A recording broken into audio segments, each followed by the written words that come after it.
10월 24일 월요일 하나님께서 이 아침에 주시는 말씀은 에스겔 45장 9절에서 25절까지의 말씀입니다. 에스겔 45장 9절에서 25절까지의 말씀입니다.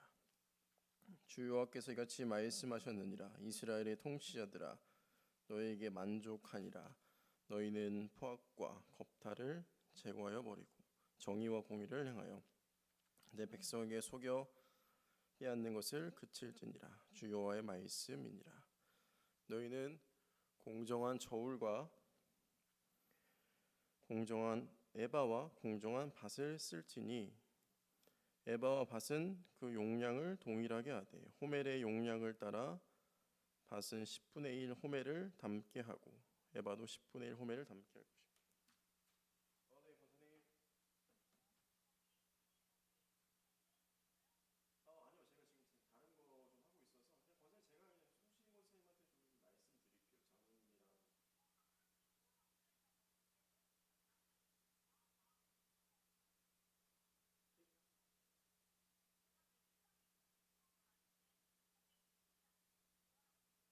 장로님이랑. 아, 네. 아니 괜찮을 것 같아요. 괜찮을 것 같아요. 아니. 예, 예. 아닙니다. 아닙니다. 예, 들어가세요. 네.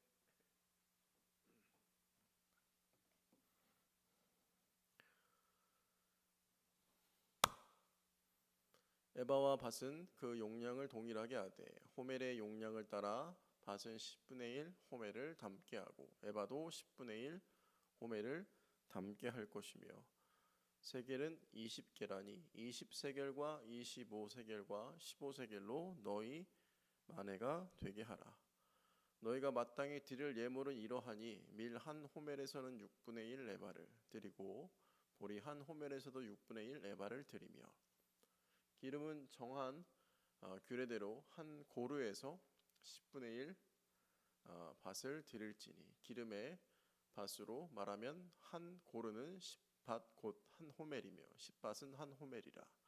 또 이스라엘의 윤택한 초장의 가축대 200마리에서는 어린 양 한 마리를 드릴 것이라. 백성을 속죄하기 위하여 이것들을 소제와 번제와 감사 제물로 삼을지니라. 주 여호와의 말씀이니라. 이 땅 모든 백성은 이 예물을 이스라엘의 군주에게 드리고 군주의 본부는 번제와 소제와 전제를 명절과 초하루와 안식일과 이스라엘 족속의 모든 정한 명절에 갖추는 것이니 이스라엘 족속을 속죄하기 위하여 이 속죄제와 소제와 번제와 감사 제물을 갖출지니라.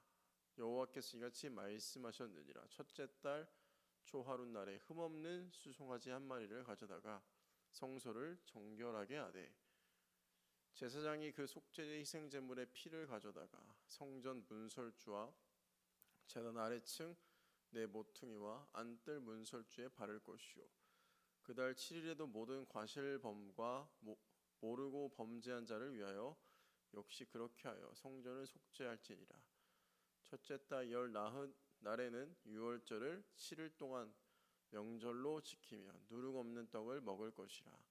그날에 왕은 자기와 이 땅 모든 백성을 위하여 송아지 한 마리를 갖추어 속죄제를 드릴 것이요 또 명절 7일 동안에는 그가 다 여호와를 위하여 번제를 준비하되 곧 이래 동안에 매일 흠없는 수송아지 7마리와 순양 7마리며 또 매일 순염소 한 마리를 갖추어 속죄제를 드릴 것이며 또 소제를 갖추되 수송아지 한 마리에는 밀가루 한 에바요 순양 한 마리에도 한 에바며 밀가루 한 에바에는 기름 한 흰씩이며 일곱째 달 15째 날에 7일 동안 명절을 지켜 속죄제와 번제며 그 밀가루와 기름을 드릴지니라. 아멘.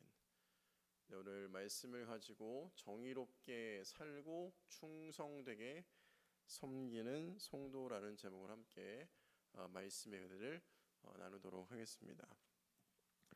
오늘 말씀의 시작을 보시면 여호와 하나님께서 이스라엘의 통치자들에게 너희는 포악과 겁탈을 제거하여 버리고 정의와 공의를 행하여 내 백성에게 속여 빼앗는 것을 그칠 것이라고 말씀하고 계십니다. 이스라엘의 통치자들은 당연히 이스라엘을 다스리고 백성을 보호해야 할 사람들이었습니다.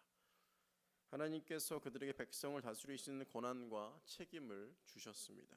그런데 이들이 하나님께서 주신 권한을 가지고 백성을 섬기는 것이 아니라 오히려 자신의 욕심을 채우기 위해 백성의 것을 빼앗고 억압했던 것입니다. 그래서 하나님께서는 이스라엘의 통치자들을 향하여 포악과 겁탈을 제거하고 정의와 공의를 행하라라고 명령하고 계시는 것입니다. 정의와 공의를 행하라.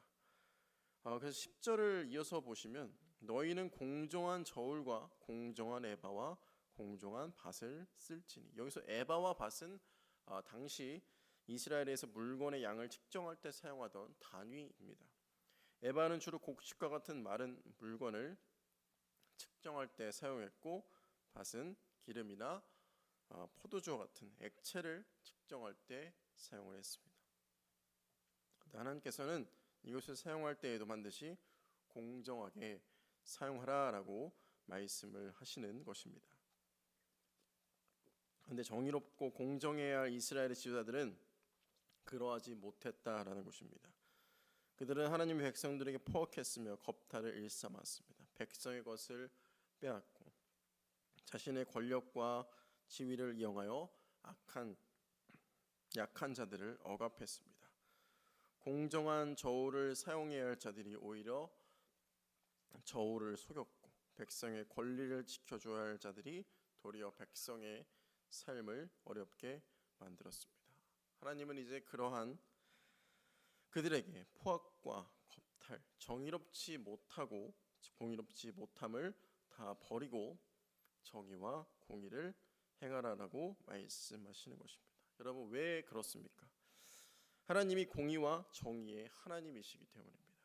하나님께서는 거룩하신 분이실 뿐만 아니라 억울한 자의 부르짖음을 들으시고 약한 자를 돌보시는 분이십니다. 그러므로 하나님께서 세우신 통치자들도 하나님의 성품을 따라 공의와 정의를 행해야 했습니다. 하나님께서 통치자들에게 권한을 주신 이유는 자신을 높이고 욕심을 채우라고 주신 것이 아닙니다. 하나님께서 맡기신 백성을 보호하고 약한 사람을 돌보며 공정하게 다스리라고 주신 것입니다. 권력과 힘은 자신을 위한 특권이 아니라 다른 사람을 섬기기 위한 책임입니다. 여러분 이것은 이스라엘의 통치자들에게 뿐만 아니라 저와 여러분들에게도 하시는 말씀이기도 합니다. 정의와 공의를 행하라. 여러분 우리는 삶을 살아가면서 정의롭고 공의롭게 행해야 하는 것입니다. 우리는 정의와 공의의 하나님의 자녀들입니다. 그러면 우리의 삶 속에서 우리는 정의롭게 공의롭게 살아가야 합니다.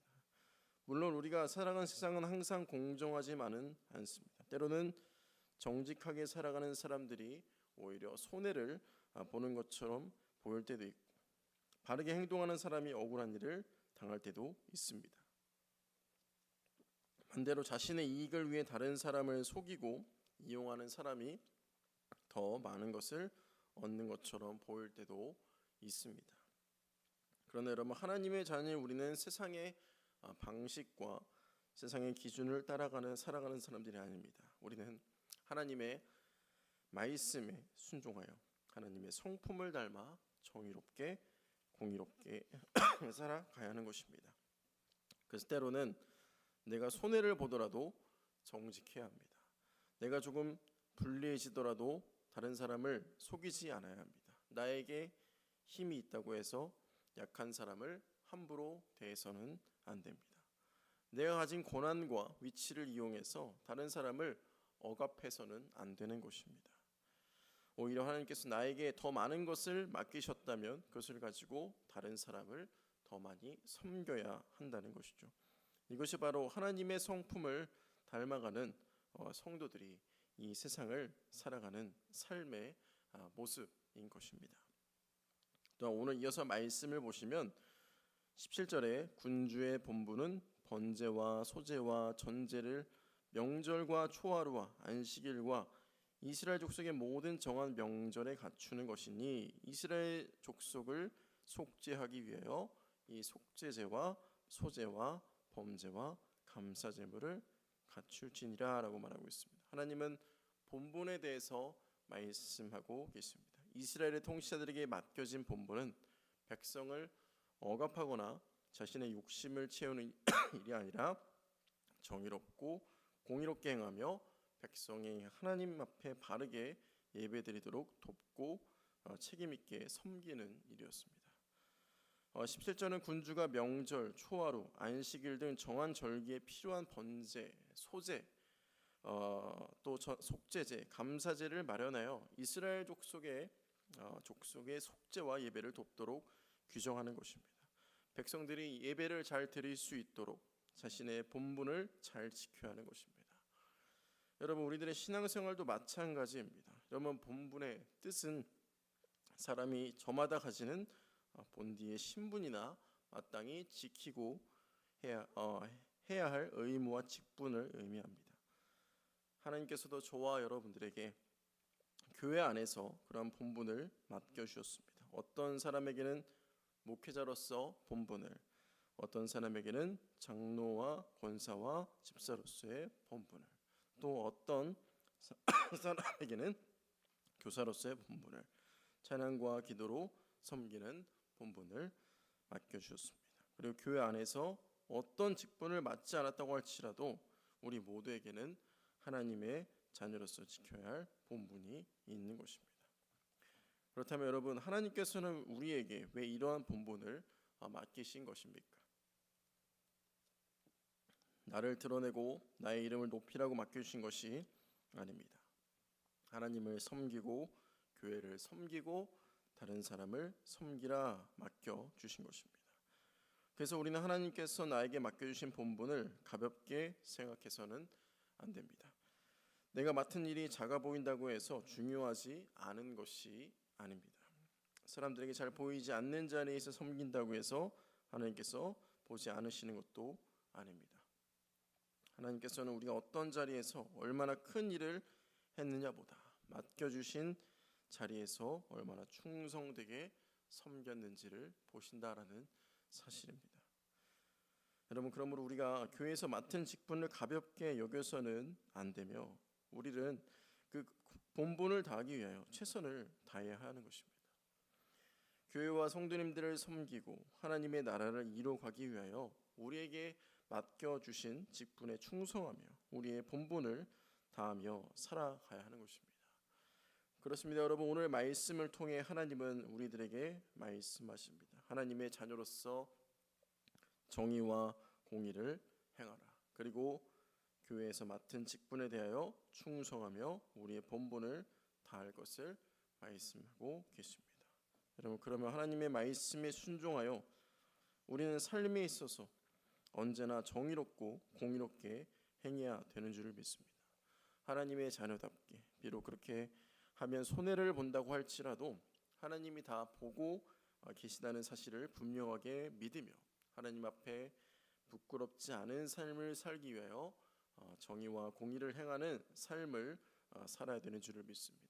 그것이 세상과 우리가 다른 점이며 다른 삶의 방식인 것입니다. 또한 교회 안에서 하나님이 우리에게 맡겨주신 소중한 직분이 있습니다.